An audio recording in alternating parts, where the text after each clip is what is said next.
और इसीलिए जो हमारे लखनऊ वाले हैं उनकी भाषा बदली बदली नजर आ रही है। उनका पीडीए का जो फुल फॉर्म है, जो पीडीए का फुल फॉर्म है वो भी नहीं समझ पा रहे हैं। पीडीए में ये एच कहां से आ गया हमें नहीं पता, और जो पीडीए का फुल फॉर्म बता रहे हैं कम से कम डीएपी का ही फुल फॉर्म बता के चले जाते। ये जो पीडीए को बुरा भला कह रहे हैं वो नकारात्मक लोग हैं, वो निगेटिव लोग हैं। उनके एनडीए की शुरुआत भी एन से निगेटिव से होती है,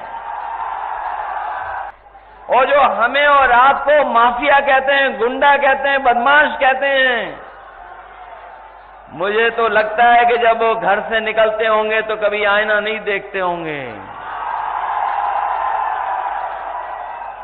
वो अगर आईना देख करके निकलने लगे तो पीडीए वालों को कभी माफिया नहीं कह सकते हैं। ये पीडीए पॉजिटिव पॉलिटिक्स का आंदोलन है, ये हमारी सकारात्मक सोच का आंदोलन है। पीडीए का मतलब है प्रोग्रेसिव है, पॉजिटिव है। हम लोग सबका साथ और सबका विकास कर करके पीडीए को आगे बढ़ाना चाहते हैं। लेकिन पीडीए को देख करके कुछ लोगों को पेट में दर्द हो रहा है। उस दर्द को भी अगर कोई दूर करेगा तो पीडीए ही करेगा, और आपका वोट एक एक वोट आपका करेगा। इसलिए हम आपसे कहना चाहते हैं कि ये चुनाव जरूर उपचुनाव है, लेकिन ये उपचुनाव संदेश देगा आने वाले समय को लेकर के जो 2027 में चुनाव होने जा रहा है। और जिन्होंने इतने सालों में काम नहीं किया है उनसे आप उम्मीद भी क्या कर सकते हो। समय समय पर उन्हें हाई कोर्ट, सुप्रीम कोर्ट ने डांटा है, जो अपने न्याय को और न्याय के लेकर के जगह जगह पर बुलडोजर लेकर के चलते थे। हम पीडीए के लोग और समाजवादी लोग कभी भी बुलडोजर को न्याय का प्रतीक नहीं मान सकते हैं। हम धन्यवाद भी देना चाहते हैं सुप्रीम कोर्ट को, और बधाई भी देंगे उस फैसले को लेकर के, जिस फैसले ने हमेशा हमेशा के लिए बुलडोजर को रोकने का काम किया है। न केवल बुलडोजर को रोका है, बल्कि सरकार पर जुर्माना भी लगाया है, और जुर्माने के साथ साथ सुप्रीम कोर्ट ने यह भी कहा है कि ऐसे दोषी अधिकारी जिन्होंने ऐसी कार्रवाई की है उनके खिलाफ भी कार्रवाई हो, और अगर अभी कार्रवाई नहीं होगी तो हम अपने साथियों को भरोसा दिलाते हैं, जिन्होंने अन्याय किया है, गरीबों को उजाड़ा है, गरीबों के साथ नुकसान पहुंचाया है, उनके साथ भी कभी न कभी कार्रवाई होगी, उनको भी उसके सामने से गुजरना पड़ेगा।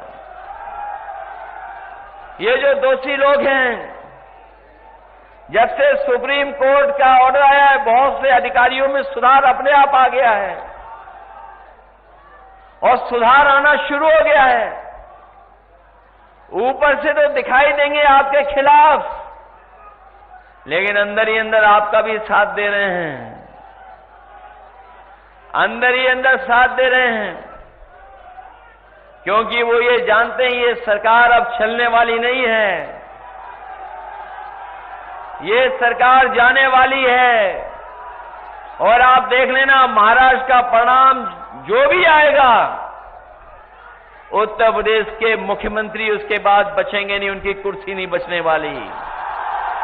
उनके भाषण सुनोगे तो वो खुद भी हिले। उपलब्धि यही है कि किसानों को संकट में डाल दिया, नौजवानों की नौकरी और रोजगार छीन लिया, महंगाई बढ़ा दी, लेकिन सरकार परवाह नहीं कर रही। हमारा लोकतंत्र और संविधान तभी बचेगा जब लखनऊ से और दिल्ली से भारतीय जनता पार्टी की सरकारों का सफाया होगा। ये दोनों जगह से सरकार हटेगी तभी जाकर के हमारा लोकतंत्र और संविधान सुरक्षित होगा। वरना तो जिस तरीके से ये समय समय पे हमला कर रहे हैं, आज भी यूनिवर्सिटी कॉलेजों में जो आपको अधिकार मिलने चाहिए वो नहीं मिल पा रहे हैं। ये संविधान पर चलने वाले लोग नहीं हैं। इसीलिए पिछले चुनाव में भी आज भी मैं कहता हूं कि संविधान हमारे लिए संजीवनी है। संविधान ही हमारी ढाल है जो हमारी समय समय में मदद करता है।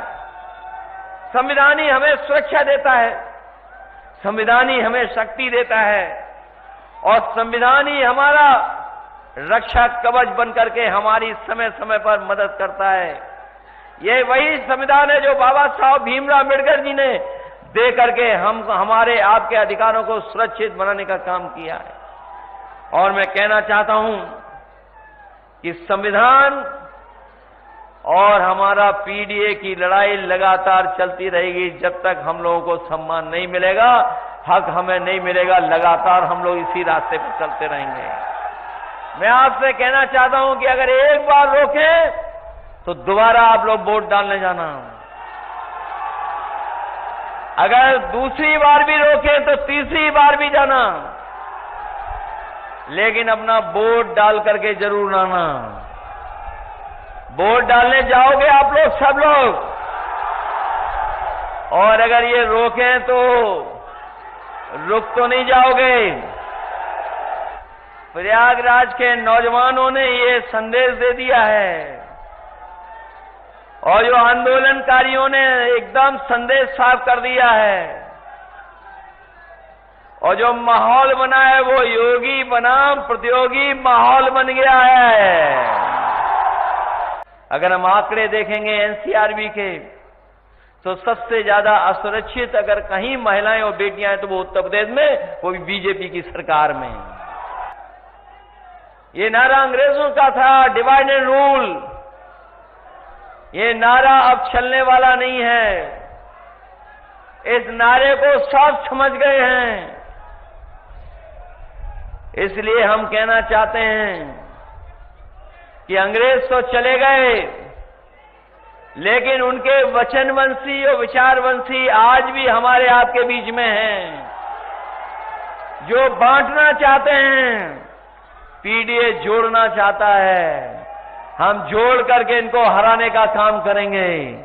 हम एक दूसरे का सम्मान कर करके जोड़ करके इनको हराने का काम करेंगे। और साथ ही साथ जो आंदोलन कर रहे हैं छात्र नौजवान, हम उनका समर्थन कर रहे हैं, हम उनका स्वागत करते हैं, उनको बधाई देते हैं। और जिस तरीके से ये सरकार उनके साथ अन्याय कर रही है, हम उसके अन्याय की निंदा करते हैं। ऐसा कभी नहीं हुआ होगा कि दिव्यांग लोगों की भी बैसाखी छीन ली जाती हो, बेटियों बहनों के लिए महिला पुलिस न बुलाई जाती हो। ऐसा हम लोगों ने कभी नहीं देखा। लेकिन ये भारतीय जनता पार्टी के लोग इन सीमाओं को लांघ गए हैं। लेकिन वो जान जाएं कि जनता लोकतंत्र में सबसे आगे होती है और इस बार जनता ने मन बना लिया है कि भारतीय जनता पार्टी के लोगों को सबक सिखाएंगे।